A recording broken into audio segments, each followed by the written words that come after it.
beautiful people. Welcome to Hair Tales episode 2, which is my storytelling series where I get to tell you guys about my natural hair care journey.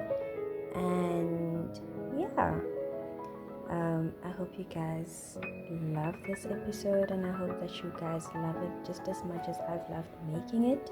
If you're new here and new to the series, a lot of the things that I'm saying on this episode needs context, and you can get that context from episode 1. So please make sure that you've watched episode 1 right now or after this. It's up to you. I hope you guys love this episode. Kindly like right now before it starts, before I tell you what's happening, before I continue with the story and whatnot. Please like right now and comment and share, and then come back and listen to the rest of the story. Welcome. I hope you guys enjoy this one, and yeah. Okay, so on this episode, we will be talking about that really awkward phase in your transitional period where your hair is not straight, nor is it curly, nor is it fully an afro. Yeah. Yeah, that's what we're talking about. For context, those who did not watch episode 1, who probably should go watch episode 1, I transitioned my relaxed hair from it being relaxed to it being natural through rice water, right? Didn't know it was possible until I did it. So yeah. So okay, cool. I had been using rice water for like a while, and I saw that my hair wasn't looking the way that it used to be. And I mean, with relaxed hair, right? When you braid your hair, and then after unbraiding your hair, there's that growth, right? You have like growth on your hair, and that's okay. And then you relax your hair, and then you're like fine, right? This is like that, but different. This is like that, but the growth is literally majority of your hair, and your ends are straight. My word. Okay, cool. So I'd been using rice water throughout COVID for a couple of months during COVID, and then my hair changed. And hey man, what an uncomfortable period. Like I was not having a great time. I was not having a great time because, once again, the main point of me using rice water was for me to grow my hair, not for it to transition to it being natural. I loved my relaxed hair. I had been growing my hair since primary school, and at the time that was like 2020, and so I was in grade 10. So you can just imagine like me growing out my relaxed hair from probably even before grade 1, right, until grade 10, and now it looks different. Cool. Okay, cool. So it's changing, and I'm like, am I sure about what I'm doing, right? And what's crazy about this is you can't even look at the you can't look at the ingredients part of rice water to be like, oh, what are the side effects?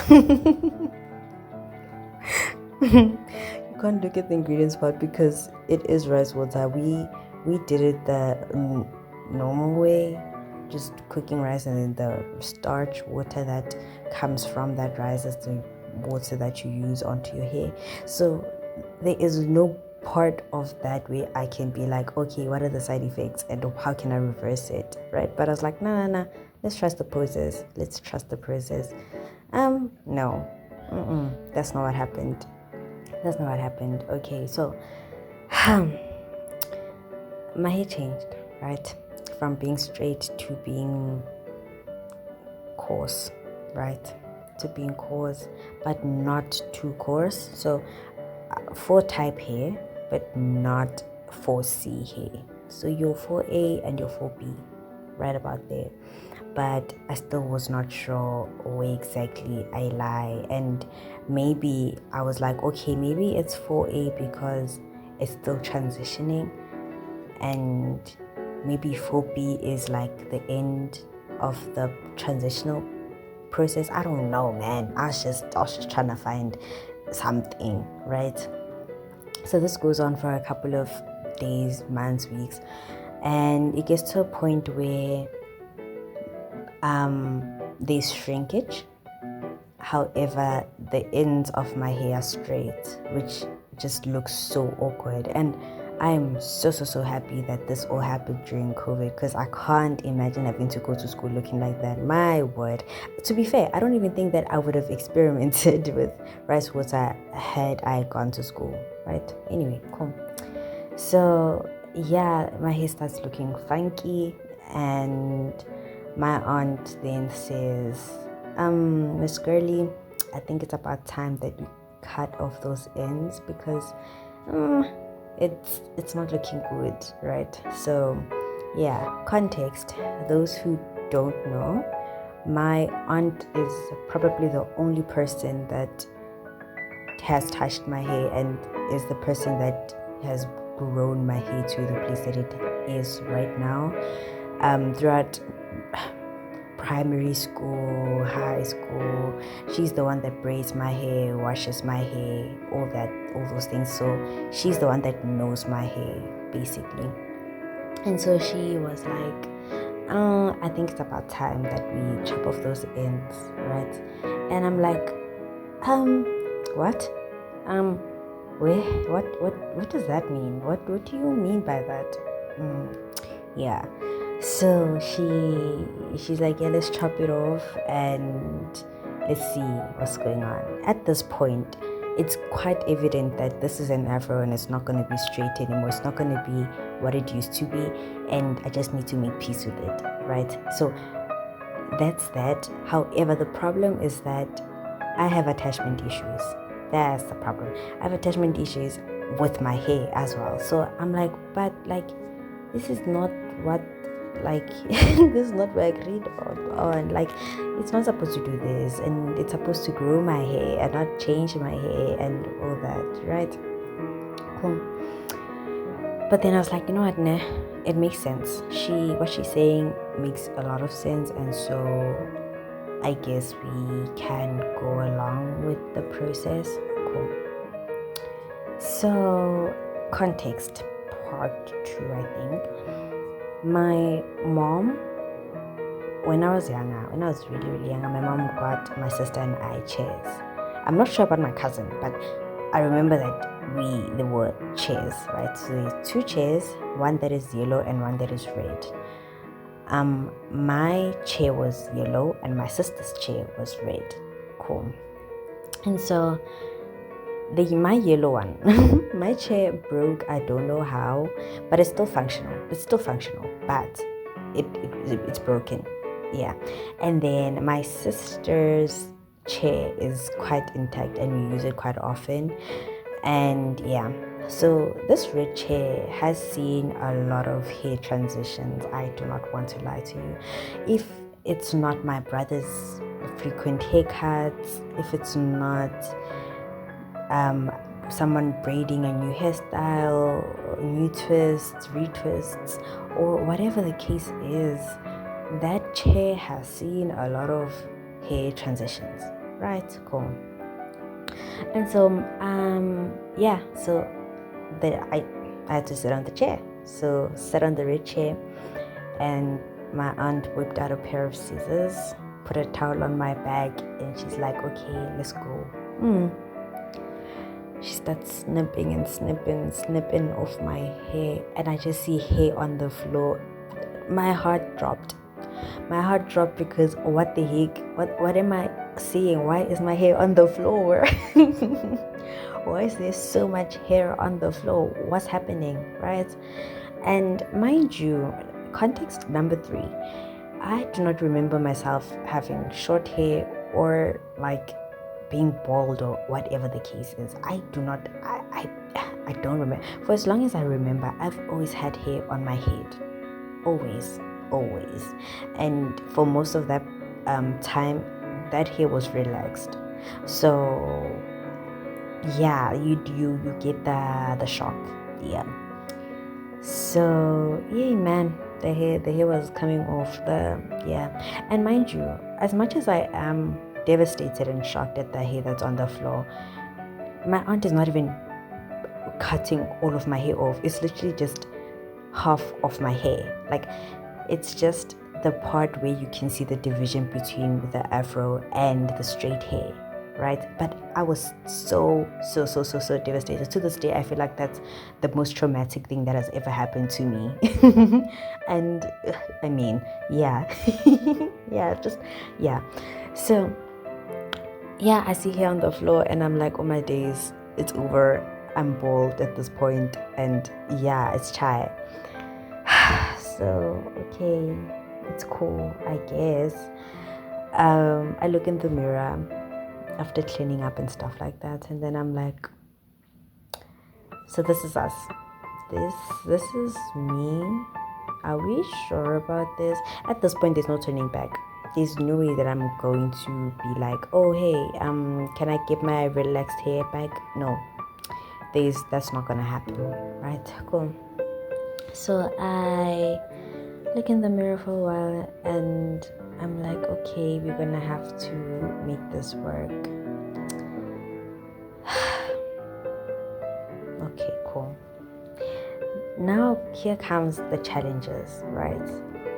Challenge number 1 is that relaxed hair compared to natural hair is less needy. Can I say that? Yeah.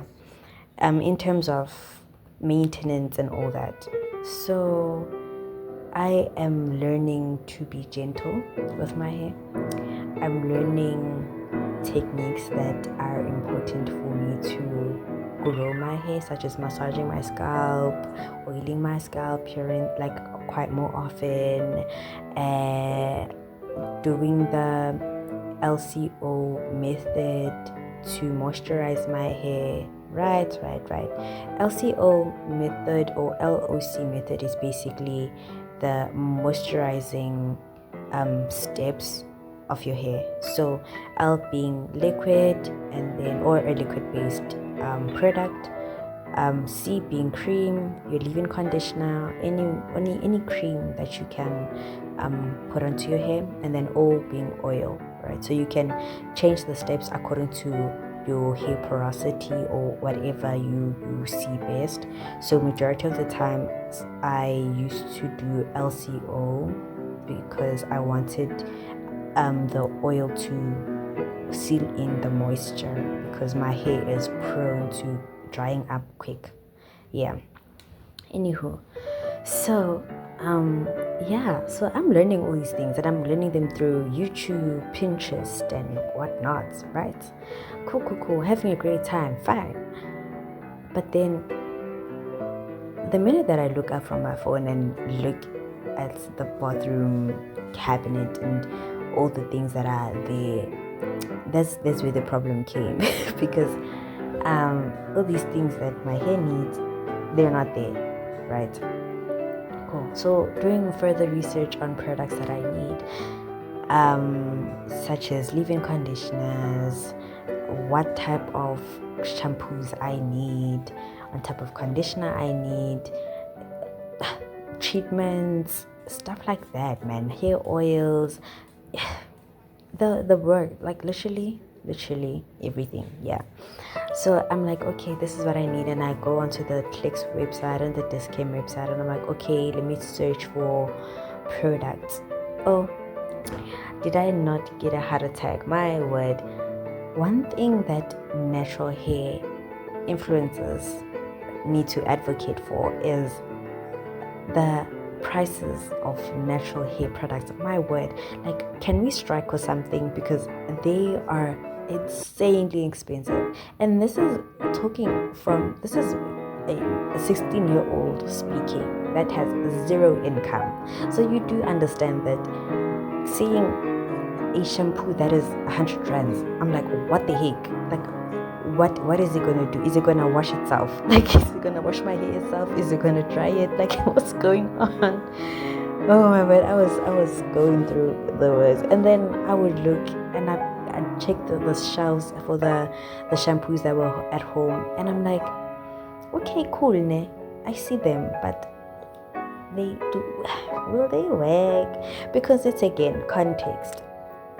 My mom, my sisters, my mom and both my sisters had, at the time, had locks. They had dreadlocks, and so if you know people who have dreadlocks, or if you have dreadlocks, you know that that is the most low maintenance hairstyle anyone could ever have. It doesn't matter what you do to it, it will just grow and you'll be fine. There's not much specific things that you need to like wash it with and all that. I mean, if you're quite pedantic about the nitty-gritty things, for sure you can find specific ones that you want and all that. But if we're just looking at the basics, you just need water to spray with, you just need oil nyana for your scalp, you need a shampoo. It doesn't matter which shampoo it is, as long as it's a shampoo, it's fine. A conditioner, same, as long as it's a conditioner, it will just work, it's fine, you know. So those are the things that are at home, because majority of the people at home have dreadlocks, and I had relaxed hair. So whatever hore anali spray sa I can lovely ushapo, like ushapo anali hair fudinyana ushapo. Amen. Amen. Yeah, no. So because my hair had been transitioned, or rather chemically transitioned, it needs more care. It needs a lot more care, and it needs me to be more consistent with this rice water, so that we can see the final product of like basically. I'm so sorry. I'm so sorry. I'll write the translation down, sorry, but yeah, cool. So I start using things to moisturize my hair, and I'm not proud. I'm not proud of the things that I used, because those things had no business being on my hair. But you need to understand that there were no products at home, okay? You have to understand. So yeah, I'm really not proud of them, and I'm not about to tell you guys what I did or what I used on my hair. Just know that man, it's not my best work. it's not my best work. And I'm a changed woman. Yeah. Yeah. So cool. This goes on for a couple of months, and I'm like, okay, we're getting somewhere. Yeah, man. As much as I did not have the product at the time, my hair was still growing, and that was that. Cool. So as it's changing, my hair is getting to a point where I'm seeing that okay, the texture of it won't change any further, and it's now consistent. So there is a part of the vlog where you will see me detangling my hair, and you will see that the back part of my hair is very curly, so that is more of a 4A curl type, and then the rest of my hair is a good 4B. Yeah, so no 4C inside. I don't think I have 4C hair. I just have 4A and 4B hair. Cool. And because of that, yeah, man, it brought a lot of confusion and a little bit of enlightenment. So let me give you more context. So because of how my hair had been growing and the texture of it, I had been wondering where it comes from, because you know, when you're African black, there is this connotation that if you have natural hair, your natural hair is 4C. right? And not necessarily 4A, 4B. You must be mixed for you to have 4A hair or whatever the case is. And so it made me ask questions on why my hair looks this way, because I had been using this rice water and it doesn't look like it's going to change my hair any further. So that means that my hair is stuck at 4B and 4A hair. So I then asked my aunt and my mom, I think my aunt more, asked my aunt where this curl pattern comes from. And then that's where I found out that it comes from my great grandmother, I think, from my mother's side. Yeah, so according to my aunt, she had beautiful hair. She had beautiful hair, and it was soft. That's what my aunt was saying. She said it was really soft and long. And similarly, my grandmother also had the same type of hair. And so between my sisters and I, my elder sister and I have the same curl type. So we have your 4A and 4B hair. And then my other sister has 4C hair. Cool. So I was like, oh wow, lovely. It was really enlightening on who I am. Like it shed so much light on who I am and genetics and all that, right? Cool, fine. So yeah, the hair starts growing, but it doesn't just grow, right? So here's let me explain something to you. So I was hyper focused on length retention. I wanted my hair to be as long as it was, right? Which is valid, I guess, because I mean, guys, I had long hair for most of my life. Okay. So it's quite valid. In my opinion, it's valid. Cool. So I really wanted my hair to get longer and all that, right? So then there comes 2021, the middle of the year, and my aunt moves out of the house, and I think she was in Eastern Cape. Yeah, so my aunt moves to Eastern Cape, and I'm now faced with my hair. It's just me and my hair, and that's about it. And so I am devastated because now, amen, my hairstylist is gone. Who's gonna take care of my hair now, you know? So then, as much as I do know how to moisturize my hair and all that, but the main part of hair growth is the protective hairstyles that I would do, and my aunt is the one that does them on my head. So yeah, cool. So she was not there anymore, and so I had to figure out a way around doing my hair. So this was, yeah, it was around like June 2021, and the COVID restrictions were not as harsh as they were before, and so we were allowed to go to school a little more often, but not every single day. Cool. And so I was like, okay, I need to have a hairstyle to go to school in, because one thing that I refuse to go to is the salon. I refuse to go to the salon. Till this day, I refuse. I'm sorry. I refuse, guys. Maybe it's because of all the things that I've heard about the things that happen in the salon and how they take care of natural hair, but I refuse. I said no, we are not gonna do that. So I will take care of my own hair. Cool, sharp. So I'm like, okay, let's find a hairstyle to do so that I can grow my hair. Cool. And this hairstyle, I'm like, okay, cool, let it, amen. Like, I know how to braid.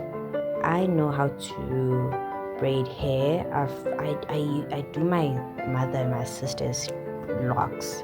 I know how to literally braid, right? However, braiding myself was something that I was like, are we sure about this? Are we really sure about this? So yeah. So I was like, okay, let's find something that is simple but versatile, something that I like and will grow my hair. So I'm like, oh, hey, since I want to do braids, but I don't have hairpiece fiber, let me just do singles but with my hair. So that is the important part. Referring to it as singles with my hair and not it being mini twists. I think I only found out that it was mini twists in 2022, 2023, and I was like, oh, okay, that's what it was. I thought I was just calling it singles with my hair, and also remembering that it wasn't popular in 2021. So yeah, anywho, so I spend my time braiding my hair, doing my mini twists, and then yeah, so I created a routine for my hair and how long I would have the twists on and how long I'd have them off. Cool. So this is how the routine went. So I would have my twists on for a good 3 to 4 weeks. If it's 3 weeks, on the fourth week I would unbraid my hair, wash my hair, have my hair out for 1 week. On the following week I would braid my hair again and then have it on for 3 weeks again, and then same process goes on, right? So 3 weeks, 1 week out, and then another 3. It would change though, because sometimes I wanted my twists on for longer, so it could be 4 weeks, 1 week out, and then 4 weeks again. Yeah. And with this, it also just was a way of avoiding me touching my hair and me doing hairstyles and all these things, because I mean, they're cute and stuff, but I'm horrible at styling my hair.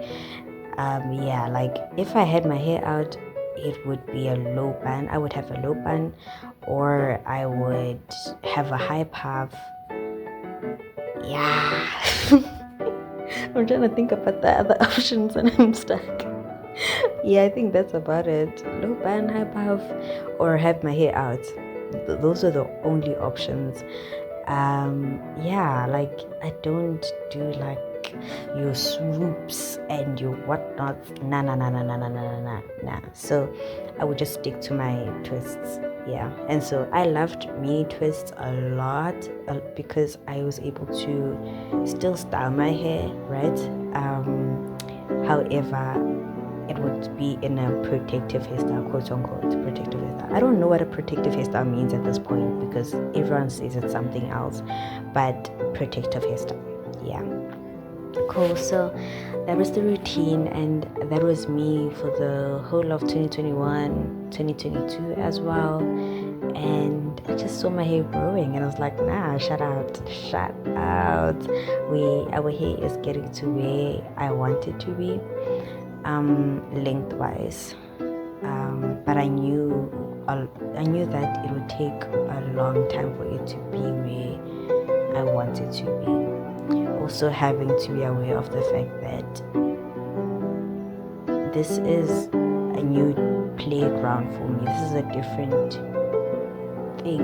It's new to me, and so I need to be quite patient with myself because there are tiny things that can restrain me from the growth that I want, that I'm aiming for, whether it be that I'm not moisturizing my hair like quite frequently while I have my twists on, or maybe I'm not massaging my scalp quite often, or maybe I don't know, but like either that, or maybe if I'm quite rough when I'm detangling my hair or whatever the case is. And so it was quite important for me to experience all the trials and errors of my first few stages of having my natural hair. And so yeah, I got to a point where I got quite accustomed to it, and I knew what I was doing, and I was like, nah, I'm safe, we're good, and everything seems to work out. And it was so fulfilling to see it flourish, man, to see my hair grow out the way that I'd envisioned for it to be. And yeah, man, it made me so happy, especially thinking about that red chair. Thinking about the red chair and the scissors and the hair on the floor. Thinking back to how devastated I was at that point, and now being at a point where I was like, hey man, like, I mean, it really wasn't all that bad, you know? And yeah, and so I think with that whole process, I learned that, first of all, everything always works out in my favor. Once again, I feel like that's my affirmation for every single thing that happens in my life. So everything always works out in my favor. Secondly, hair always grows back. Hair grows back, and it taught me to be patient with myself. It taught me to be patient with my hair, with growth, and that good things take time, man. Like, good things really do take time, and if I really want it, and I'm trying my hardest to get to a point where I want what I want, I will get it, you know? So it's just about all those things. And yeah, like it made me really happy. Until this day, having to see my hair and how long it is, how full it is, it's so shocking to experience, as well as having people's reaction to my hair. As much as I really don't care for people's opinions, but the fact that seeing people like that would need to I can't speak, what the heck. Seeing people take double takes whenever they see me with my hair out, and having people be like, oh wow, like, do you have someone in your family that's white? Because that hair is long, okay? Like, yeah, it's really funny, and yeah, I love experiencing all those things and having to be a model of what another black person who's able to grow out their hair, especially in a society where people have this connotation that natural hair is this stagnant, tedious thing that you always have to fight with, and all those things. And me having to unlearn all those things and being like, nah, it's actually soft.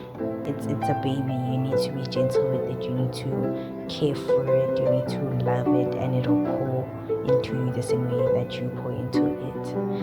And yeah, so that's about it. I hope you guys loved this episode as much as I've loved making it and talking about it. Yeah, I love hair tales. It's just that I don't get to do it much, but I love hair tales. If you guys have any experiences with that awkward phase, that really awkward phase between having an afro and straight hair, or even that awkward phase where your hair is just short. Your hair is short and you don't know how to style it, you don't know what to do with it. Yeah, comment down below what your experience was, how you worked through it. Yeah, I really love reading your comments and seeing how your guys' experience and your perception of what I'm saying and how you guys took it. I really love reading all that, so kindly comment all that down below. Thank you for your support and your love. Oh my word, thank you for 100 subbies. It really does make me so happy to see that my little community is growing, and as much as it does give me a bit of fear that it's growing, but it still makes me quite happy to see that there are a lot of people who are in love with the art that I create. And so thank you. I'll see you guys on the next episode, whether it is a hair tale or a visual journal.